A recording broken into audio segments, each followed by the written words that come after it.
So I guess I'd become what they wanted me to be. A killer. Some rent-a-clown with a gun who puts holes in other bad guys. Well, that's what they had paid for, so in the end, that's what they got. Say what you want about Americans, but we understand capitalism. You buy yourself a product and you get what you pay for. And these chumps had paid for some angry gringo without the sensibilities to know right from wrong. Here I was about to execute this poor bastard like some dime store angel of death. And I realized they were correct. I wouldn't know right from wrong if one of them was helping the poor and the other was banging my sister.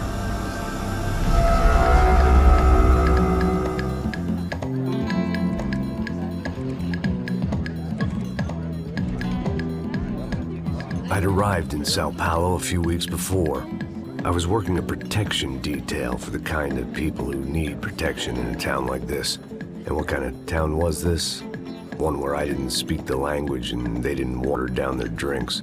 So for now, we seemed to get along just fine. Of course, that was about to change. Hey, brother. Don't be stupid! Don't be stupid! Let her go! Let her go! Come on! It might have been stupidity or drunkenness, or maybe both. But before I knew it, I was back taking insane risks, trying to save fallen women.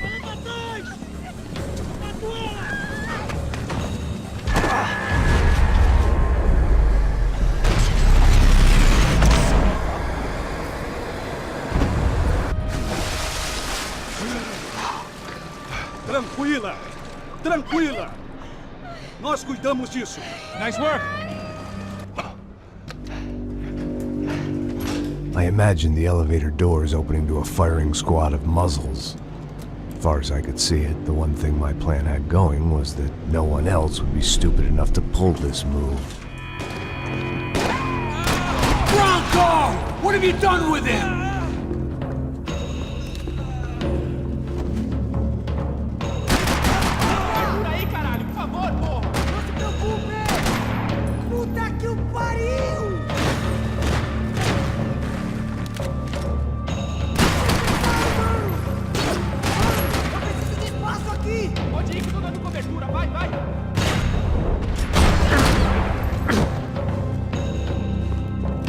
Hello and welcome to another episode of The Greatest Generation, and today I'm excited to talk about a game that I've wanted to talk about since I started this whole video series.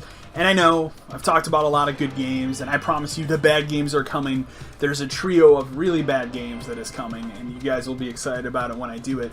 But specifically, I want to talk about a game that was really something I was looking forward to when it came out. It was kind of an out of left field game when it was announced, and it's a very good example of a franchise getting resurrected from the dead, coming out and being fantastic.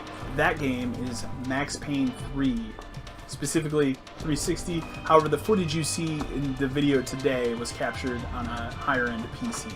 So Max Payne 3 is a fantastic example of someone taking a franchise that another company owned and continuing it, putting out a kind of a final installment. I don't think anybody's making a Max Payne 4, and that's fine. I'm not asking for one because they gave me the perfect finale, if you will, with the character of Max Payne. And out of all the people to pick this franchise up from the ashes and make something new with it, Rockstar did. And obviously Rockstar, makers of Grand Theft Auto, makers of Red Dead Redemption, Bully, the list goes on. That's why it was so surprising when they announced, hey, you know what? We're making a new Max Payne game. This game took forever to come out too. I remember seeing videos constantly.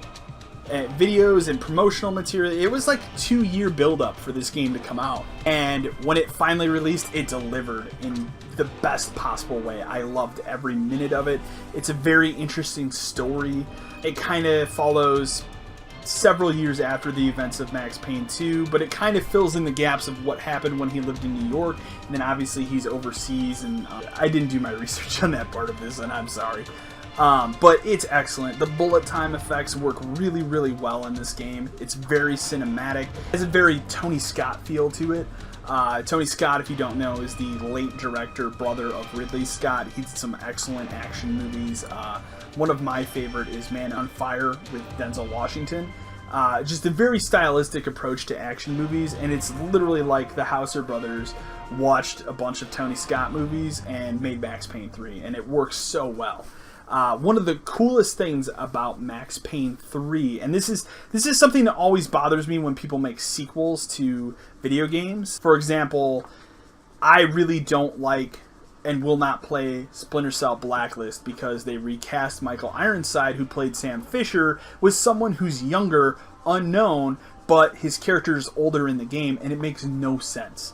And that game could be the best game in the world, but unfortunately, I won't play it because of that one reason. They got the original voice actor James McCaffrey, who did the voice of, and he's been in some TV shows and other stuff too, but he did the voice of Max Payne for the original 2 games.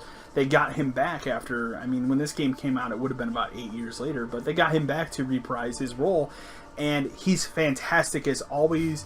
You know, Max Payne has a real, like, noir, gritty noir style to it. That's what it was always about, and mixed with this bullet time effect, because when Max Payne originally released, and it was like maybe 2001, I want to say it was 2001, 2002.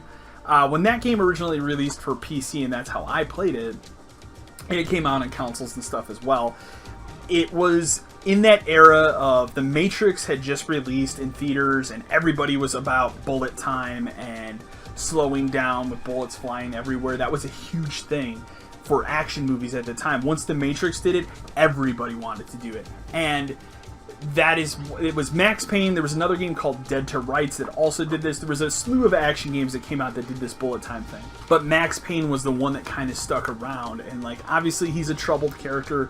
He has a troubled past. In the first game, gangsters kill his wife and his kid, his infant son, mind you. So the game already starts in an incredibly dark moment. And the second one's kind of a love story where he meets this other girl, and then obviously it's a tragic love story. So the third game picks up with him later in life, and he's kind of a bodyguard for these shitty rich kids somewhere in Spain, I want to say. And through that, they kind of have flashback chapters of the story where they explain some of the details of why he left New York and took this bodyguard job. But he's he's always been a troubled alcoholic. He's constantly mixing drugs and pills, and this is very evident in this game. There's times in this game where you're playing it and you're just like, man, this is really depressing. But it's made up for by its incredible action and set pieces, and its story, I think, especially the ending, and I will put up a spoiler when I talk about the end of this game. It has one of the best endings and more like fist pump, yeah, he did it endings than any other game I can think of. I love Max Payne 3. And it does have multiplayer. It did have a multiplayer component. And one of the things that's interesting to note about Max Payne is Rockstar made this game because they wanted to improve the shooting mechanics in the Grand Theft Auto series. So, obviously, in 2008, they made Grand Theft Auto 4, and then they shifted over and made Red Dead Redemption. And then between Red Dead Redemption and Grand Theft Auto 5, they made this game, and they kind of took the multiplayer styles of it, and they used all the shooting mechanics, and then improved Grand Theft Auto. And obviously, Grand Theft Auto 5 has excellent shooting mechanics and excellent driving mechanics, which was a huge problem with Grand Theft Auto 4. This was like the stepping stone to get to that, and it's awesome. And the multiplayer component of it is actually pretty interesting too. It's your standard third-person shooter, but you also can use bullet time and stuff. But it works really well. I don't know if people are still playing multiplayer today for it, because people that bought this probably moved on to other things like Grand Theft Auto 5 Online and stuff. But it was interesting at the time that it came out. I want to move on to kind of the spoiler territory of this game, because I want to talk about the ending and address the ending, so I will put up a spoiler thing here. I will say, if you don't want to know what the end of this game is, if you've never played Max Payne, just go out and play it right now. Stop watching this and go buy a copy. You can get it really cheap at GameStop or something for like $5, man. So, and it's worth it. The end of this game, when you finally get to the end and you hunt down kind of the guy that's been the mastermind of all the bad shit that happens in this game, you get to put him down in a really harsh way, which I will throw the scene from that in this video as follows. It worked. The trams were running again. Maybe they'd take me to my gate. Maybe they'd bring more guys wanting to whack me. Maybe both.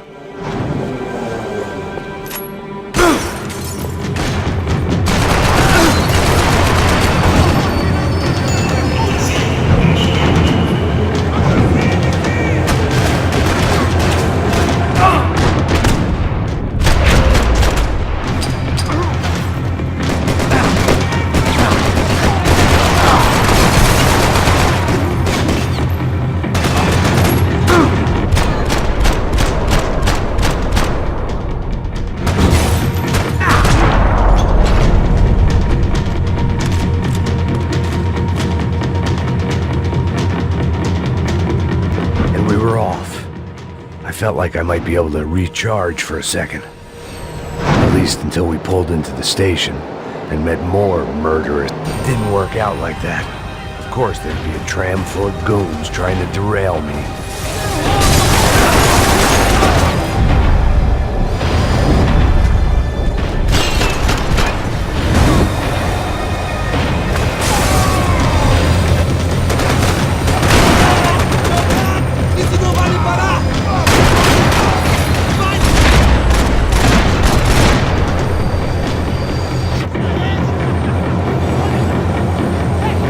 I felt like I'd missed out on the joke, and it was a real good one. Come on.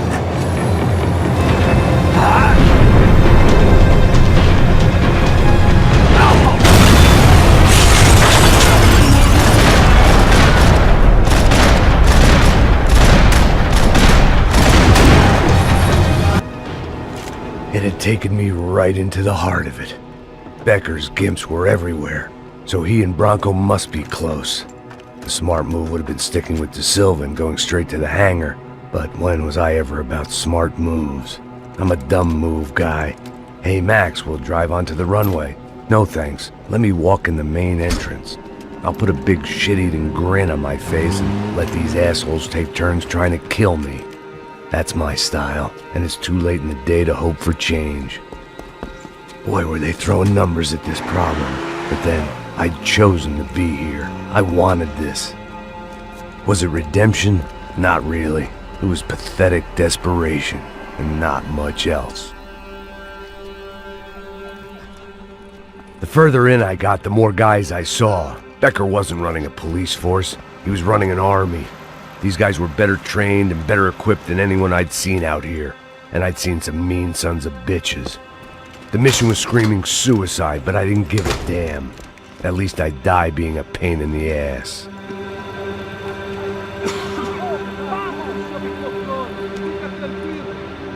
There the bastards were, sneaking off in their rich kid's toy.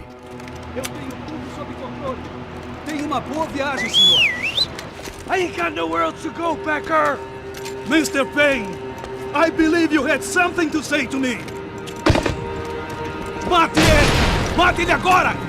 Não! Não! Não!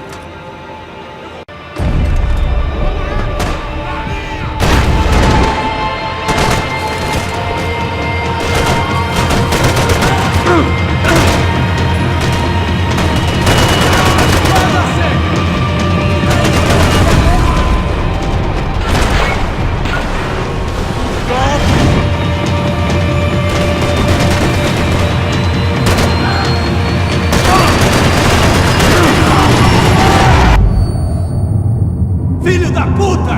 Filho da puta! I just want to do my job, brother!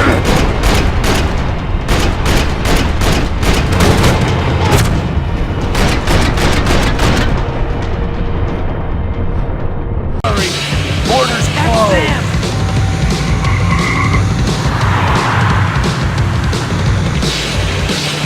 Asshole! Your career's coming down with that plane! Let's get it over with!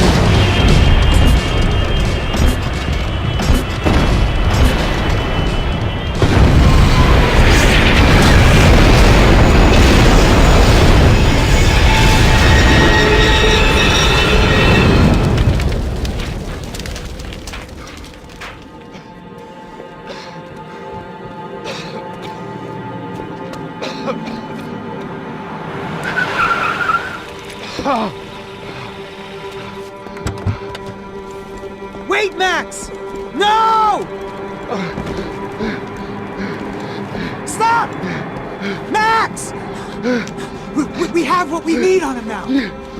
Let him enjoy a trial and a spell in prison. Let him suffer. Trust me.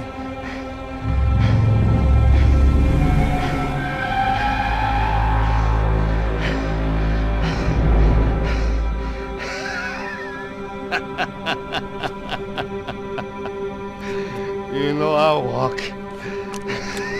You'll walk with a limp! Ah! Ah!